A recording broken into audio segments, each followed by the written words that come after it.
Okay, on meeting Zoom or whatever you want to call it, I've got a singer from the Fizz, Jay Aston. How you doing, Jay? Thanks for taking this time out. Yeah, I'm good. I'm happy because the sun's shining today, but it certainly is here anyway. Oh, well, it's absolutely raining in North Manchester, so bring the sunshine here if you can. So, yeah, 2024 we are in now, and the Fizz are still going very strong at the moment. So how did sort of like last year go, 2023? Usual sort of touring? Yeah, I mean, we do normally do 25, 30 gigs a year, about some festivals, the 80s for the weekenders things, like Butlins, corporate events, parties, that kind of thing. Obviously, we did the Indigo last year, which was our belated anniversary concert. I think last year, really, the highlight was Eurovision, because finally we were doing okay with it. They put on an amazing show up in Liverpool. That was just an amazing week, and they just treated us like royalty and did a little sketch, and we were there all the time. We had gigs around it, and so that was a bit of a highlight last year. And just nice to see us at least putting Eurovision on. Obviously it was for Ukraine, but it felt like felt very special. Yeah, good. And like as well, you've come back with some new stuff as well through the years of 2017, the FZ Pop and Smoking Mirrors and Everything Under the Sun, them albums as well. Were they sort of like, and obviously Mike Stock did all that kind of thing. Was that all your sort of attention to sort of like to do the new stuff, or did Mike Stock sort of say, you know what you should do, or did you sort of approach him and say, you know what, we've got these ideas? It was literally a fan made a tweet, tweeted to Mike Stock, what about working with the Fizz? Wow. And he went to. And then Cheryl followed it up and said, hey Mike, you for real? He went, yeah, absolutely, let's meet. So we met him. It took a while for it all to happen. I think it was back 2015. But then, so then we did a session of albums that have just been great fun. I mean, in the middle, obviously, Smoke and Mirrors sort of was a bit affected by COVID because all the promo we had lined up, we didn't actually work for 16 months, which was quite tough. Yeah. The military and hospitality got completely swiped with that. But but last year we had Everything Under the Sun. It's just nice to be doing new material because it kind of keeps it fresh for us, keeps it fresh for the fans. So we do a mixture of things really, because there's concerts where they just want our old 80s hits, and then things like the gig at the Indigo in Greenwich in June, we'll be able to pick and choose what we want and do some sort of 80s medleys, all the other hits of other people's hits, and then our own. So obviously it's like a 2-hour concert. So we have best of both worlds, really. Yeah, and are you working on sort of like any sort of new material at the moment, or is it just sort of like kind of like busy, just sort of like touring with the old stuff at the moment? His album, I can't see there being another one. It's not impossible there might be one more, but I think that would probably be it, because Mike Stock's musical, I Should Be So Lucky, is taken off really well, and they're very busy with that. Right. No, I've these 3 solo albums, which stem back from songs I was writing in the mid-80s, so it's actually my whole catalogue is now up on various streaming situations, like with Apple and Spotify, and I've never done a download sort of release before. So really, I'm just promoting my own stuff, because I have had a solo career aside being in the Fizz, and just get it out there, because Fizz fans will say, oh, we want to be able to stream it. Yeah, and like as well, obviously Eurovision will come upon us again, sort of like in May kind of thing. I mean, how many years old now is it that they're making your mind, or have you've just lost sort of count now? It's just like 1981. 81. Do the math.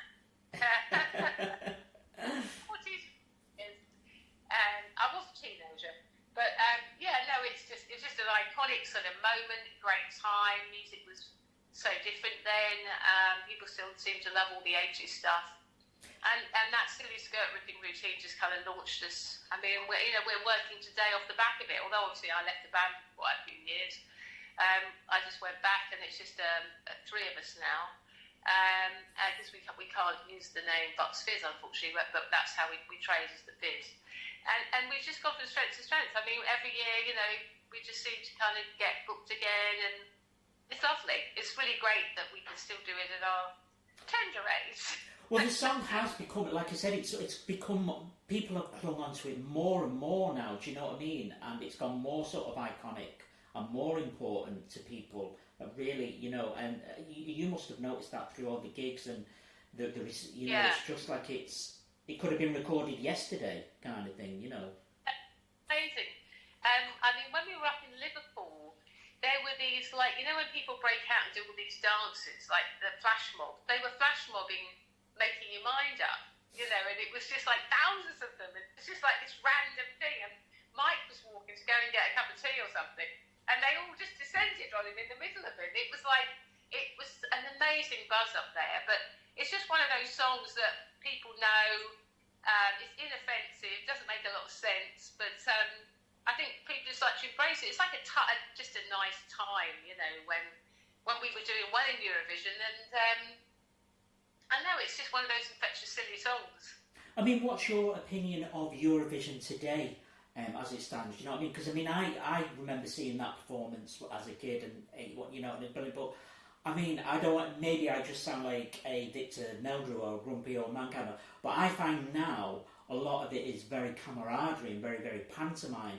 Whereas you guys, when you did it, it was actually just about the product, actually about that song, and you just had them couple of minutes to impress, and it was, and it worked. And I don't know, what's your sort of opinion on it? Because I suppose in this day and age as well, songs through the internet and stuff like that can be leaked, and you've already heard kind of thing, and do you know, Dave, you know, what's your sort of take on it now? Do you know? Back then it was actually more about the song, and now it's more about the vision. Yeah. So if I can sort of sum it up like that, it's all about the bigger, better, more elaborate production. So watching them at Liverpool, all the countries competing, the sets and the costumes and the dancers and the whole way that each country put on their show was remarkable. And it was like they were almost outdoing each other with production. But I thought it was very well done. I think the BBC actually did a great job. They sort of, everybody shone. I actually think the weakest was the UK's performance, which was at the end.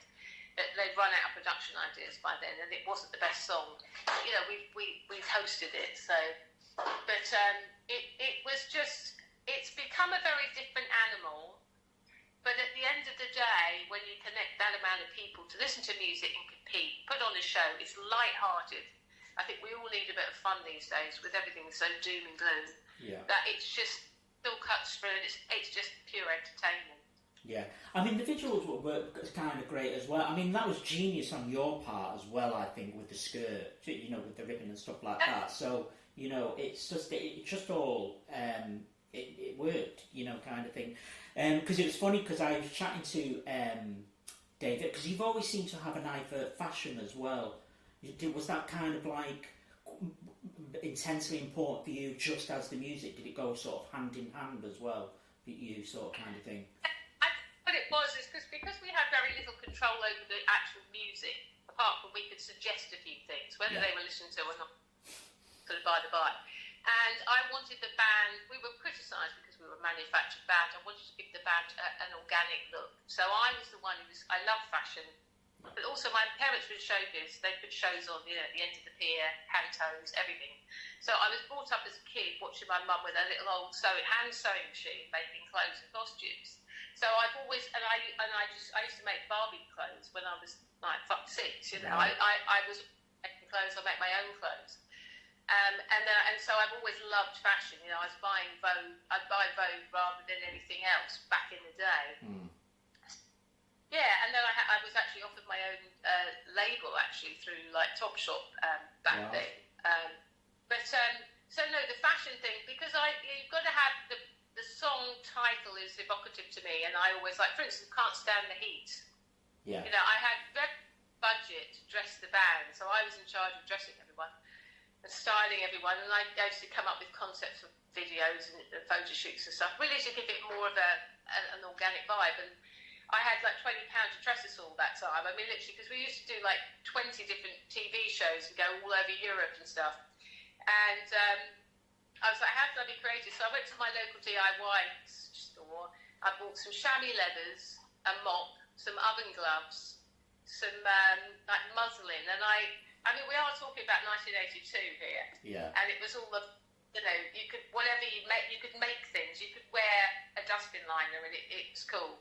and actually that was what, that costume, which was all chamois leather, and I sort of sewed it together with the rope from the mop and stuff like that. And it was just like really a thing, you know. Yeah. Sit off chamois leather and stuff. And that's what actually got me the offer to do my own label. And then, you know, but that was evocative, so it was like oven gloves and stuff like that. Yeah. Cheryl was wearing a pair of oven gloves. And then, you know, for things like Run for Your Life, I did like more of a military-looking kind of thing, black military look. So they were all very different. Land of Make Believe, we all had completely different sort of almost fantasy. It was a bit panto. Yeah. Kind of. Came out at Christmas, and it just sort of worked. And there was also some very raunchy costumes for that, which were leather studs with comb boobies and studs. You know, they were quite punk, really. Yeah. But I know if I have a title, I can dress you. You know, I can write a song. Give me a title, and I can write a song. I can And you've dress got it in your head to do it. I could probably take most of the pictures. Yeah. So it's just that's passion, you know. Yeah. The big thing. It's funny because I chatted to Dave Hill and interviewed Dave Hill, back end of last year now from Slade, and he actually talked about you. I don't know, we were talking about fashion because obviously he was very eccentric with his outfits, and he said when I bumped into Jay was like, she wasn't necessarily interested in the next song we had, but the next outfit I was going to wear, so I found that very funny what he said. Yeah, right. He was so iconic because he literally trying to outdress anybody, you know, trying to outdress Dave Barron. Yeah. But it always had like a humour, and I think that's important. You can't really take yourself too seriously. Yeah. It is meant to be a bit. Yeah. So anyway, were you talking about like your solo work as well, and so are you sort of like releasing this your sort of back catalogue today on? Yeah. So you've got like 2 albums, is it? 2 albums and another 3rd album coming out in a couple of weeks. Brilliant. That's got over 40, the triple album. So I'm releasing over 60 solo songs. Great. Does that keep it sort of fresh and exciting for you? I mean, I know you got. I mean, with the Fizz and everything, you've got such a strong bond, and the traumas you've been through as well, because it's a band that's not had it easy. Blah blah blah. Yeah. But does it just keep it as like an artist for you? Just that keeps you on your toes a little bit. Just, you know, doing your little side like solo work kind of thing, just keeps it more creative and more exciting for you. Yeah, I think I was just born to do it, you know. It's like someone asked me this the other day. I mean, even when I left the band and I didn't even want to be in show business anymore, which was for a few years, I still wrote some. I still couldn't help but write. I had melodies in my head, and I could have recorded them on a little cassette, and they ended up being songs at some point. So it's just something, I think it's just because I was born into entertainment. It's just what I do. I'm not very good at many other things. I trained as a financial advisor once, and I lasted at that for a month. I'm happy on stage. I'm happy, you know, creating stuff, dressing people, and imaging things. Yeah. I went to school for a while for kids, about 12 years. And I just love, you know, putting on little shows and singing, dance, drama. I just love it. It's what I do. Well, I think it's nice to surprise, because I saw you guys, it would have been, it was the Stockport Plaza in 2017, which is probably 7 years ago now. And I'd never seen you sort of, but you did Great Expectations, and that was the very first time I'd heard you on your own. You know, obviously, it's very different when you're you've always had a great voice with harmonising with Cheryl and blah, blah, blah. But to hear that on its own, it was like, you could hear a pin drop. It was like fantastic, you know, it was like absolute, you know, it blew me away kind of thing, you know. You know. I actually wrote that song for a musical, which I was asked to be in, and it did perform, but it didn't really happen. So I just did a few performances, but they wanted something original, and it was about Marilyn Monroe. So I think it's called Norma. Yeah. So I wrote it and performed it a few times, and I just didn't want. I just thought the song worked even out of the musical. And we were looking for. Sometimes they let me sing on my own when they need to change their clothes. You see, the costume. Yeah. We were planning. You can do the solo. I can change with that. So it's just part of the act, really. But no, I love it. I mean, I did pursue a solo career when I left the band, but I had a really bad time leaving the band because they weren't happy about me leaving, and it got very complicated. And of course, we'd had the coach crash, which was awful, and none of us were too well for quite a few years. It was very bad. And so I had a lot of litigation. I won all my cases, but lost everything I had. So I've had a real roller coaster. I know. So I couldn't sign any kind of solo deal. But my music kept me happy. It kept me sane, through the good and bad times. Yeah. So some of the songs on Lamb and Lizard, which comes out in a couple of weeks, they're like therapy for me, getting through difficult times. So if anyone actually wants to know my 20-year-old brain, then have a listen to those songs. I mean, with all the bad times as well that you've had, do you think that it's brought you stronger than ever? Because that's when I seen you at the Plaid, the chemistry that you had, the connection, and it was always there, but it just seemed, priceless and untouchable. Do you know what I mean? And do you think with all that trauma and everything that you've been through and stuff like that, you've just become more tighter as a unit, kind of thing, I mean, back in the day, we were very competitive. There was a lot of ego. There was always two camps with Bobby. Cheryl and Mike were very close, like inseparable, and I was always the float because Bobby was quite a bit older than all of us. Yeah. And obviously, he's ended up with the name. His wife actually owns the name. She was 6 when we won Eurovision. It's just sort of band politics, But so yes, Mike, Cheryl, and I have become much, much closer. We're all older. We've got kids, grown up, married, have our own lives. Cheryl obviously had a great kids TV career. Yeah. We have similar interests. Our daughters are both born on the same day, bizarrely. So I know that we're like a family. We are, and it's just we're so lucky we can still go out and sing those old songs and a few new ones. And make people happy, It's just we're just very, very happy that we can still do that. Yeah, absolutely. Well, you're coming to you've got the Indigo London O2 again on the 28th of June. What can fans expect from that? It's just going to be sort of like the old sort of hits, Land of Make Believe, blah blah blah. We did the Indigo last year, and it was a real success. But that was our anniversary, and it was very much our hits and some album tracks, new and old.